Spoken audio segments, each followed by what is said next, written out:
너 미쳤어? 왜 한국인인 척을 하는 건데? 너 일본 사람이야. 제발 정신 차려.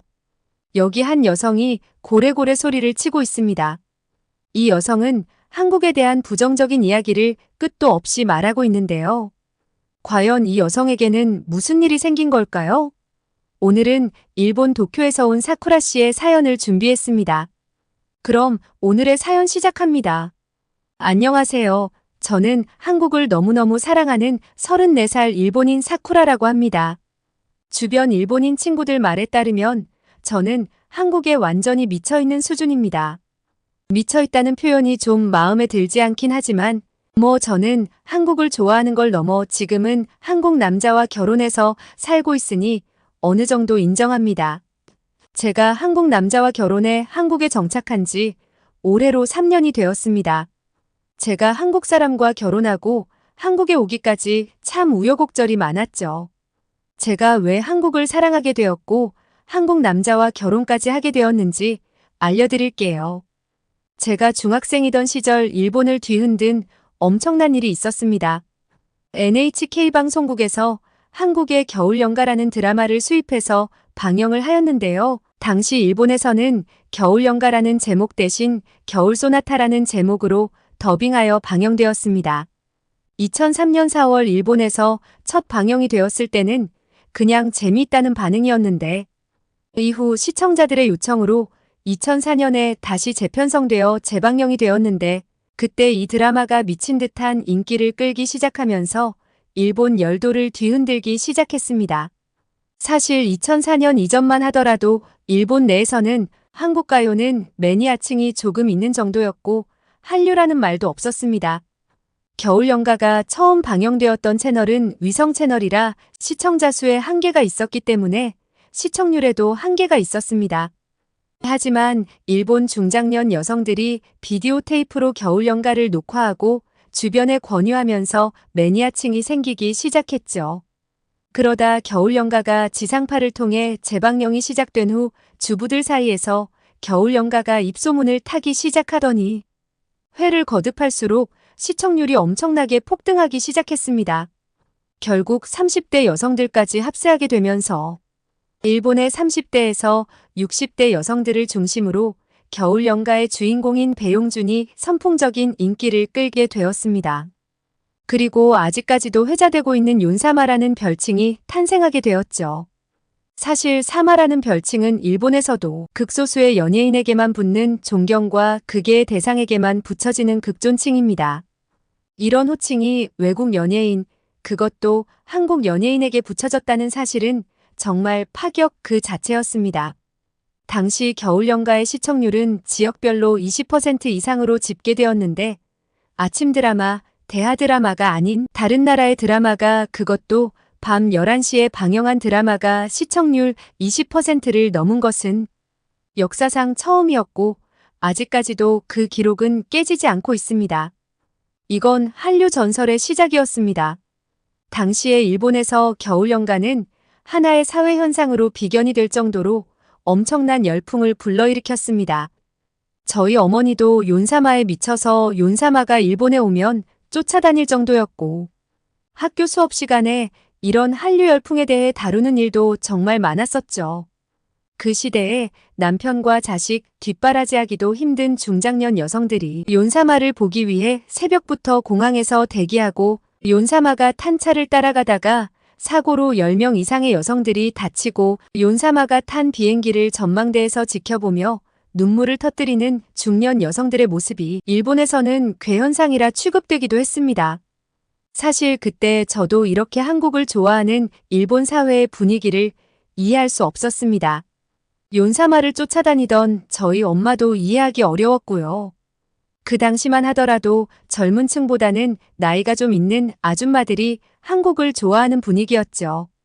그러나 이 한류 열풍이 끝없이 이어지면서 한류 열풍의 양상이 바뀌게 되었습니다. 겨울연가 방영이 끝나고 나서 일본 여성들의 요청으로 겨울연가 비디오, 소설, DVD로 발매되었고 이러한 사회적 분위기를 따라 쉬리, 8월의 크리스마스 등의 한국 영화 비디오도 일본에 들어오기 시작했습니다. 이때부터 본격적인 한류 열풍이 시작되었죠. 저는 중학생 때 8월의 크리스마스라는 영화를 보고 완전히 한국에 빠져버렸습니다. 사실 8월의 크리스마스는 한국에서 1998년에 개봉했던 오래된 영화였음에도 하나도 촌스럽지 않았고 서정적이고 따스한 영화의 분위기가 너무 좋았어요. 일본인의 정서에 딱 맞았다고 할까요? 또 8월의 크리스마스라는 제목을 무라카미 하루키 수필에서 따왔다는 이야기도 있어서 더 마음이 갔던 것 같기도 해요. 성형 하나 하지 않은 순수한 얼굴의 시문화와 너무너무 멋있는 한석규의 슬프지만 아름다운 사랑 이야기가 너무나 가슴 아팠죠. 영화를 보고 얼마나 울었는지 몰라요. 이 영화를 일본 사람들이 얼마나 좋아했는지 2005년에 나가사키 슈니치 감독이 리메이크를 하기도 했죠. 근데 원작만큼의 감동은 없었어요. 한국의 그 감성을 따라잡을 수 없었죠. 그리고 2005년 동방신기가 일본에 진출을 했는데요. 당시 한류는 대부분 배우에 국한되었던 데다가 K-팝은 극소수의 매니아층만 있었기 때문에 인기가 많지는 않았습니다. 그럼에도 끊임없이 일본 가요계의 문을 두드렸던 동방신기는 2007년 일본 탑 아이돌의 위치에 올랐죠. 제가 고등학생 때 친구들과 저는 동방신기에 완전히 미쳐 있었을 정도예요. 용돈 받는 족족 동방신기 앨범이랑 스토리북을 샀고 콘서트에 가려고 아르바이트까지 했을 정도였죠. 동방신기의 성공 이후 빅뱅, 소녀시대, 카라 등의 한국 아이돌이 일본에 진출했고 일본 아이돌들을 완전히 압살해버렸어요. 솔직히 일본 아이돌들은 춤도 제대로 못 추고 노래도 못하는 경우가 많은데 뛰어난 외모뿐 아니라 엄청난 가창력과 군무 실력을 가진 한국 아이돌과 비교하면 학생들이 장기자랑하는 수준으로 밖에 안 보였죠. 이렇다 보니 일본인들이 한국 아이돌을 좋아할 수밖에 없었죠. 한번 수준 높은 문화를 경험하면 그 이전으로 돌아갈 수 없는 것처럼요. 그러면서 한국 요리, 한국 패션, 한국 화장품 등 한국 문화가 완전히 일본에 정착하게 되었고 이때부터 일본의 갸루 화장법과 갸루 패션이 완전히 밀려나기 시작했고 한국인 인척하고 다니는 일본인들까지 생기기 시작했는데 사실 제가 그랬어요. 저는 그때도 지금도 한국인이 되고 싶었거든요. 저는 8월의 크리스마스에 빠졌을 때부터 한국어를 배우기 시작했는데요. 한국에 대한 사랑이 너무나도 큰 나머지 고등학생이 되었을 쯤에는 한국어로 어느 정도 소통이 될 정도로 한국어 실력이 늘었죠. 한국말을 너무 잘하는 저를 보며 친구들이 신기해할 정도였어요. 제 2외 국어로는 한국어를 선택했는데 제가 다른 과목은 공부를 못해도 한국어는 항상 만점을 받았을 정도였습니다. 저는 그때 한국 사람처럼 화장하고 한국인처럼 옷을 입고 다니며 한국인 행세를 하기도 했는데 제가 워낙 일본인처럼 생겨서 아무도 믿진 않았던 것 같아요. 이런 저를 보고 제 친구들은 미쳤다면서 너는 일본 사람이 왜 이러고 사냐고 화를 낸 적도 있었어요. 근데 이런 한국 사랑 때문에 제가 대학도 갈 수 있었기 때문에 저는 제가 한국 문화에 빠진 것은 정말 하늘이 도운 것이라 생각해요. 제가 고등학교 때 반에서 하위권 성적이었거든요. 진짜 공부를 너무 못해서 저희 부모님도 제가 대학 가는 건 기대도 안 하셨었죠. 근데 전 일본의 중상위권 대학교 한국어과에 당당하게 입학했습니다. 진짜 제 성적으로 대학에 간다는 것은 기적이나 다름없었는데 한국어 하나 잘한다는 것으로 일본의 중상위권 대학에 들어간 거죠. 진짜 한국에 감사하고 또 감사한 마음입니다. 저는 대학교에서도 저의 한국 사랑을 널리 떨치며 행복하게 공부했고 졸업하자마자 일본 내 한국 연예인 매니지먼트에 입사해서 통역 및 한국 연예인 스케줄 관리 업무를 했는데 정말 천직이 따로 없었습니다. 매일 한국어로 말하고 한국 연예인들을 보는 이 일상이 어찌나 행복했는지 몰라요. 덕질을 하면서 이렇게 돈을 버는 사람이 몇이나 되겠습니까? 한국 신조어에 덕업일치라는 말이 있는데 딱 그 말에 부합했죠. 저는 매니지먼트에서 일하며 많은 한국인들과 일을 하게 되었고 그때 만난 한국인 중 하나가 지금 제 남편이 되었습니다. 한국 남자가 엄청 다정하잖아요. 거기 반해서 제가 엄청 들이대서 결혼까지 하게 되었죠.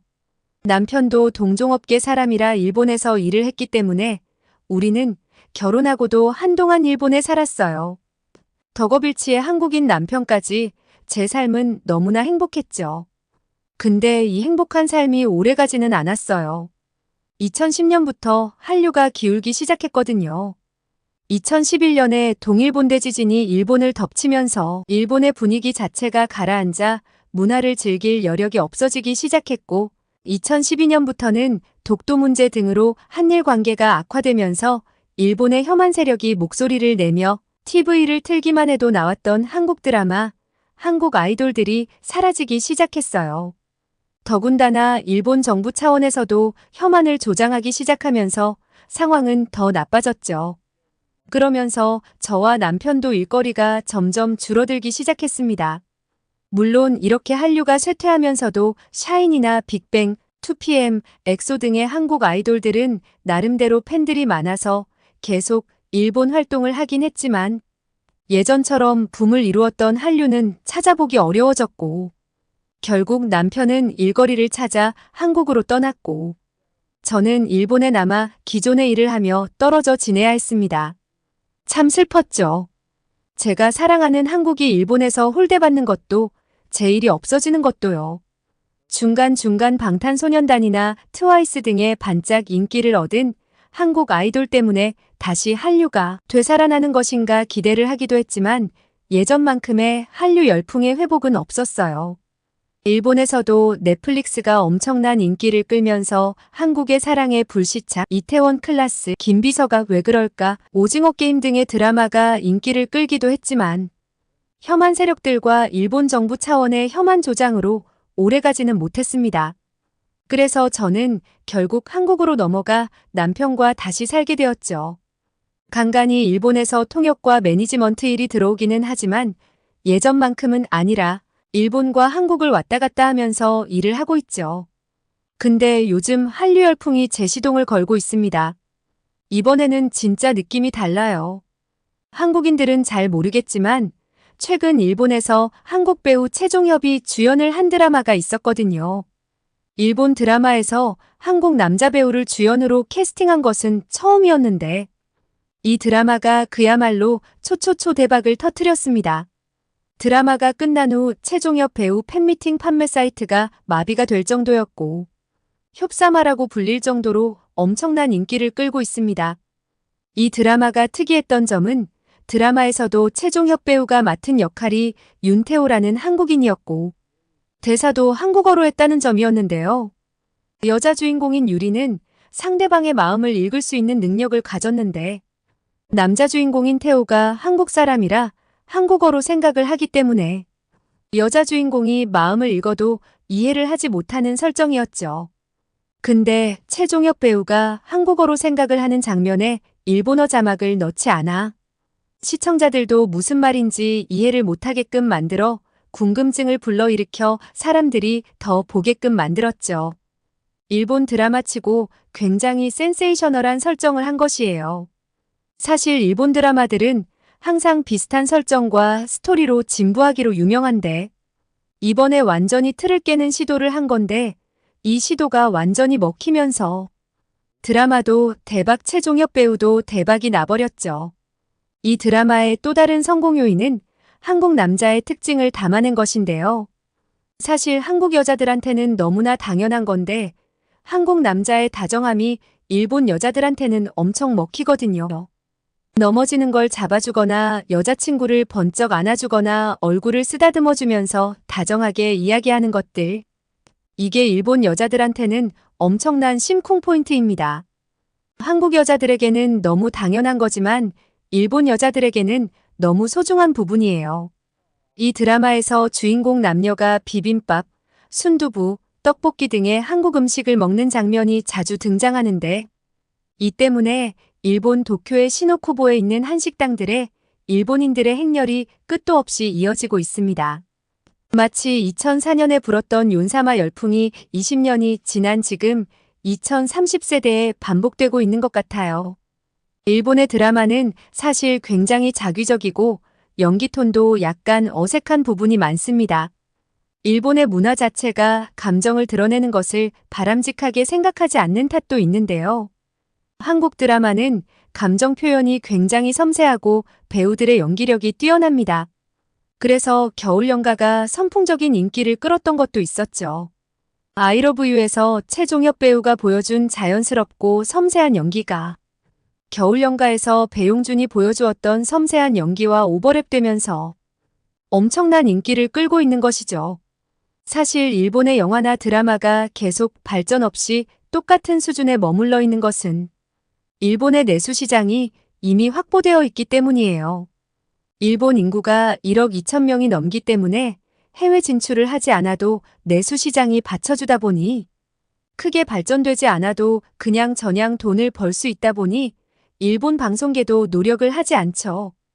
근데 이제 넷플릭스나 디즈니 플러스 등의 OTT 플랫폼으로 인해 해외의 고퀄리티의 작품들을 쉽게 접하게 되면서 일본의 젊은 세대들은 식상한 일본 컨텐츠들에 대한 소비를 줄여나가고 있습니다.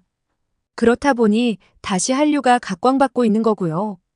일본은 내수 시장만 바라보고 과거와 똑같은 식상한 컨텐츠만 찍어내고 있는 동안 한국은 컨텐츠 시장에서 엄청난 작품들을 찍어내며 전 세계적인 한류 열풍을 만들어내고 있죠. 예전에는 일본에 국한된 한류였는데 이제는 전 세계가 한류 열풍에 휩싸여 있는 것이 정말 놀라울 지경입니다. 20년 사이에 한국 문화는 전 세계에서 각광을 받는데 일본 문화는 점점 쇠퇴하고 있는 점이 씁쓸하기도 합니다. 보수적인 중장년층들은 여전히 혐한 의식을 가진 사람이 많지만 지금 일본의 MZ세대들은 이미 한국에 미쳐 있습니다. 요즘 10대들이 일본어와 한국어를 섞어서 만든 신조어를 만들어 쓰기도 하는데요. 마지고마워, 진짜 소래나 오토케, 초토메푸다, 신기판기 등 들어보면 한국인들도 이해할 만한 이런 단어들을 쓰고 있습니다. 한국을 좋아하는 일부 매니아들이 쓰는 것이 아닌 일본 10대들 80% 이상이 이런 단어를 쓰고 있을 정도이죠. 이게 사회현상처럼 번지다 보니 일본의 중년 세대들은 이러다 한국 문화에 점령된다며 경악하고 있죠. 거기다 드라마에 나온 다정한 한국 남자에 대한 환상을 가지면서 보수적이고 답답한 일본 남자 대신 한국 남자와 결혼하겠다는 일본 여성들이 늘어나고 있죠. 특히 I love you에서 최종엽이 여자 주인공에게 귀엽다, 예쁘다, 사랑스럽다 대놓고 말하는 장면과 성 대신 이름을 다정하게 불러주는 모습이 일본 여성들의 마음을 엄청 흔들어 놓았습니다. 일본 남자들은 진짜 무뚝뚝합니다. 연인 간에도 귀엽다, 예쁘다 이런 말은 절대 안 하고 틱틱거리는 경우도 많죠. 그리고 일본 남자들은 본심을 잘 안 드러내는 경우가 많아서 골물대로 굼다가 뻥 터지는 경우가 많다 보니 많은 일본 여자들이 이런 점을 답답해합니다. 근데 한국 남자들은 항상 다정하고 스킨십도 자연스럽게 잘해주니까 일본 여자들이 좋아할 수밖에 없죠. 손잡거나 포옹하거나 얼굴을 쓰다듬어주는 등의 다정한 애정 표현이 한국 여자들한테는 사소한 것일지라도 일본 여자들에게는 심쿵 포인트가 되거든요. 제가 보기에 드라마 I love you가 이 부분을 명확히 노리고 만든 것 같아요. 아마 제작진 중에 한국인이나 저 같은 한국 덕후가 있을 것이 분명하다고 생각하고 있었는데 알아보니 한국인 프로듀서가 참여했다고 하더라고요. 일본인이 만들어낼 수 없는 감성이다 했는데 역시나였죠. 2023년 통계를 보면 한국 남성과 일본 여성의 혼인 건수가 840건에 달했다고 하는데 이게 2022년 대비 40%나 증가한 수치라고 하더라고요. 조금 오래된 자료지만 일본 후생 노동성에서 2021년 낸 통계에서는 외국인 남성과 일본인 여성의 결혼 건수가 6,682건이고 그중에 1,561건이 한국 남성과의 결혼이었어요. 무려 23.4%가 한국 남성과의 결혼이었는데 일본 여성이 결혼한 외국인 남성 1위가 한국인이었던 거죠. 이런 기본적인 통계만 보더라도 일본 여성들이 한국 남성을 얼마나 좋아하는지 알 수 있어요. 한국 남자가 또 매력 있는 이유는 연락도 자주 해주고 기념일도 잘 챙겨준다는 거예요. 일본 남자들은 연락도 제대로 안 하는데 기념일을 챙길 리도 없죠. 일본 남자는 사귀는 사이에도 2주에 한 번 연락하는 경우도 파다해요. 이러니 일본 여자들 마음이 썩어 문드러질 지경이죠. 제가 전에 만났던 일본 남자들은 연락도 안 하는데 제가 연락하는 것도 굉장히 싫어했어요. 답도 제대로 안 해주는 일이 많아서 맘고생이 심했죠. 근데 지금 제 한국인 남편은 연락을 정말 많이 해줘요. 뭐 먹을 때마다 사진 찍어 보내주고 시시때때로 연락해서 뭐 하고 있다 얘기해줘요. 처음에는 적응이 안 되었는데 이제는 연락이 없으면 허전할 정도예요. 또 한국 남자들은 키도 크고 체격도 좋아서 보기만 해도 가슴이 설레죠. 일본 남자들은 체격도 작고 자기 관리도 잘 안 하다 보니까 남자로 매력이 안 느껴지는 경우가 많아요. 근데 한국 남자들은 옷도 잘 입고 운동도 많이 해서 몸도 좋죠. 한국 남자들이 자기 관리를 잘하는데 이런 모습을 보면 일본 여자들은 반할 수밖에 없는 것 같아요. 한국에서 고깃집 가면 10중 8구 남자들이 고기를 굽잖아요. 구워서 여자 그릇에 고기를 턱턱 올려주는 게 너무나 당연한데 일본은 어떤지 아세요? 일본에서 고깃집 가면 거의 다 여자가 굽고 있어요. 진짜 충격이죠?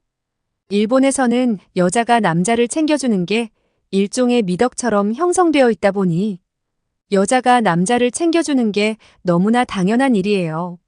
심지어 술잔이 비면 계속 따라줘야 하죠. 근데 제 남편이랑 처음 술자리 할 때 제가 당연히 술을 따르려고 하니까 못 따르게 하더라고요. 여자가 술 따르는 거 아니라고 말하는데 그때 완전 반해버렸잖아요. 그리고 남편은 조금이라도 위험한 일은 절대 못하게 해요. 그런 건 남자가 하는 거라고 항상 말하는데 일본에서는 상상도 못할 일이에요. 일본 예능 프로 본 적이 있으면 아실 텐데 예능 프로에서도 여자 게스트들을 진짜 함부로 대하는 경우가 많아요. 머리도 쥐어박고 더럽거나 위험한 일도 아무렇지 않게 시키죠. 그런 걸 보고 남자 게스트는 낄낄거리고 웃는 경우도 많아요. 거기다 여자 게스트를 향한 성희롱 발언도 아무렇지 않게 내뱉죠. 아직도 일본 문화에는 여자는 약자이고 약자는 함부로 대해도 된다는 의식이 은연중에 남아있는 것 같기도 해요. 못 믿겠다는 분들이 많은데 2022년 세계경제포럼에서 남녀평등 지수를 조사했는데 일본이 146개국 중 116위를 했습니다. 이것만 보더라도 일본 여자들이 어떤 대접을 받고 있는지 아시겠죠? 이렇다 보니 많은 일본 여자들이 한국 드라마를 보고 열광하는 거예요. 한국 드라마 속의 당당한 여성들의 모습과 그런 여성들을 배려하고 사랑하는 남자의 모습이 판타지같이 느껴질 수밖에 없죠. 저는 지금의 남편을 만나서 너무 행복합니다. 그리고 한국을 알고 한국에 살 수 있음이 참 감사하답니다. 오늘은 일본 도쿄에서 온 사쿠라 씨의 사연을 들려드렸습니다. 사연이 즐거우셨다면 누르는데 1초도 안 걸리는 구독과 좋아요 버튼 눌러주세요. 다음 영상을 만드는데 큰 힘이 됩니다. 오늘도 긴 영상 시청해주셔서 감사합니다. 여름철 건강 유의하시기를 바라며 더 좋은 영상으로 찾아뵙겠습니다. 저는 감동사이다의 최한결이었습니다. 감동사이다.